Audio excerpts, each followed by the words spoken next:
On the 30th of May 1972, children from across London flocked to Battersea Park to ride the Big Dipper, one of the biggest and best roller coasters in the city. It was half-term, and the weather was perfect. They expected a day filled with fun and excitement, a welcome break from school.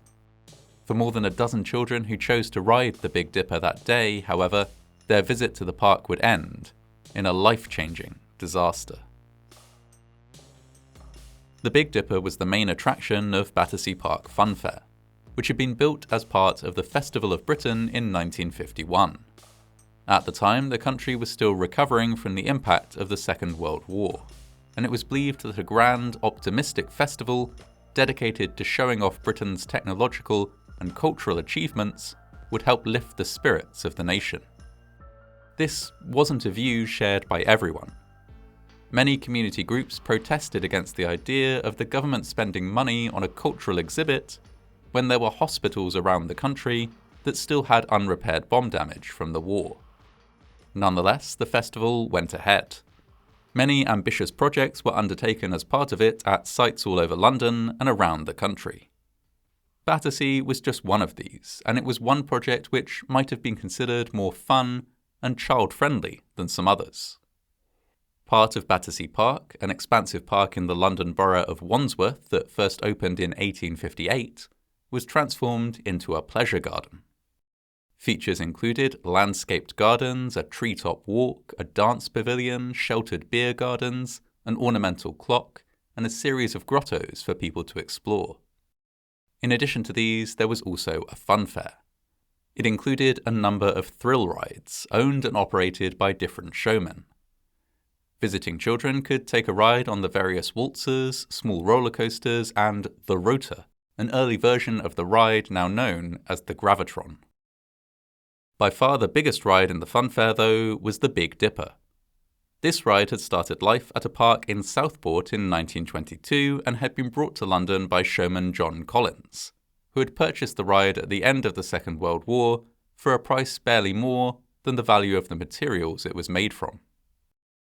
Though nearly 30 years old when it opened for business in Battersea, the Big Dipper was nonetheless a hit. The coaster might be considered tame by modern standards, but it provided the kind of thrills that simply weren't available anywhere else in London at the time. The wooden roller coaster reached heights of 15 metres, almost 50 feet, and featured several steep drops and unbanked corners, as well as a short section in a darkened tunnel. Trains consisted of 3 cars, each of which seated 8 riders in total. At the back of each train there sat a brakeman, whose job it was to manually apply the brakes when the roller coaster approached a corner. Automatic roller coaster brakes were still being developed in 1951 and wouldn't become ubiquitous for at least another decade. The Big Dipper was popular during its first year of operation, and although visitor numbers decreased after the end of the Festival of Britain, it remained profitable and well loved by the public.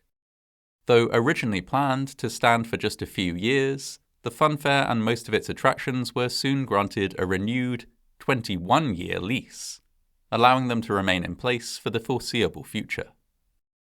As the years went on, the Big Dipper continued to entertain hundreds of thousands of riders each year. There were, however, a few accidents and problems during its many years of operation. On one occasion, a train partially derailed and became stuck, leaving riders stranded for around 20 minutes.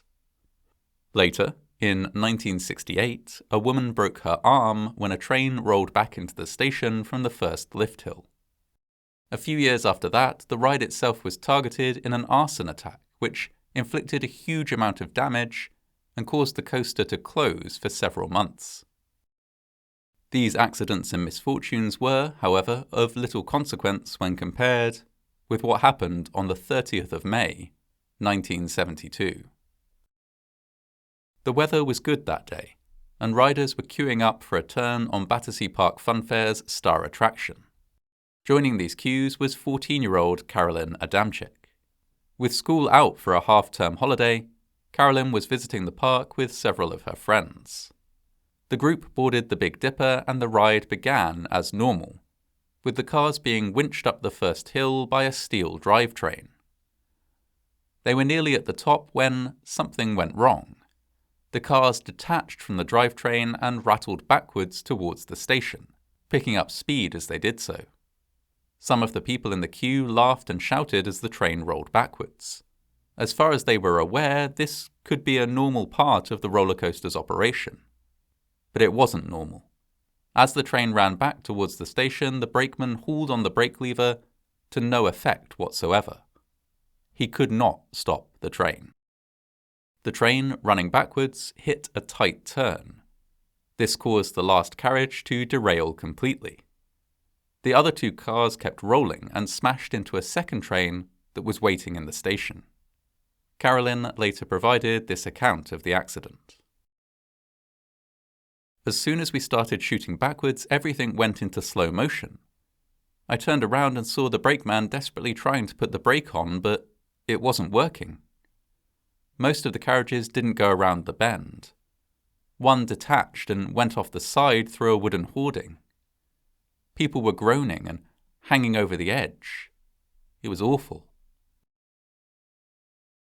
In the immediate aftermath of the crash, riders, most of them children, were left stranded on the track behind the station, some way above the ground. This girl screamed that she wanted to get off, but she leant on a wooden barrier and it collapsed. I tried to grab for her, but I saw her fall to the ground in front of me. I told everyone to stay where they were as I tried to find a way down, but I realized as I was walking down that I was walking on blood. Emergency services were called to the scene. Ambulance workers attended to the injured children and covered the bodies of those who had not survived. In total, 3 children had been killed in the crash and 2 more would die in hospital sometime later. 15-year-old Alison Comerford, 15-year-old David Sight, 12-year-old Thomas Harmer, 12-year-old Deborah Robertson, and 8-year-old Shirley Nash. 13 children also received injuries that were treated at the scene or in hospital. At the time, little was known about roller coaster accidents, and so the injured children were generally sent home without any form of counselling to help them reconcile what they had experienced. The ride was, of course, closed immediately as an investigation commenced. While this was in progress, the rest of the funfair continued to operate. 1 manager and 1 engineer from the park were eventually charged with manslaughter, with prosecutors declaring the park a death trap. 1 witness who had worked as a cashier at the entrance of the ride alleged in court that at least 1 manager often drank while on duty, and that some teenage ride operators used recreational drugs while at work, and did not routinely pay close attention to their duties. It was discovered that, a few weeks before the crash, another train had rolled back on the same hill, causing some damage to the ride but no injuries. Just a few days before the crash, a train had been unable to stop in the station and had overshot it, with the brakeman complaining that the brake lever wasn't working properly. Safety inspections had been minimal for much of the ride's lifespan, with an engineer only required to make a visual examination of the ride's structure. Many wooden railings throughout the ride were found to be rotten or in otherwise poor condition, and it was found that one of these railings had been the one that gave way after the crash and allowed a child who would otherwise have survived to fall to her death. Despite these safety issues, the 2 accused were ultimately cleared of any wrongdoing in court. 1 person who had sustained injuries pursued a civil claim against the owners of the ride, which was settled out of court. The accident had a grave impact on the fortunes of Battersea Park Funfair. The Big Dipper was quickly dismantled, but with the accident fresh in the minds of the public, the park's popularity waned nonetheless. It closed its doors for the last time just 2 years later. The tragedy that took place on the Big Dipper in 1972 remains one of the most deadly fairground ride accidents ever to take place in the UK. Several survivors were surprised when returning to Battersea Park as adults to find that there was no indication of what had happened there. In 2022, after a lengthy campaign, a tree was planted in Battersea Park in memory of those who lost their lives in the disaster, with plans put in place for a more permanent memorial in the future.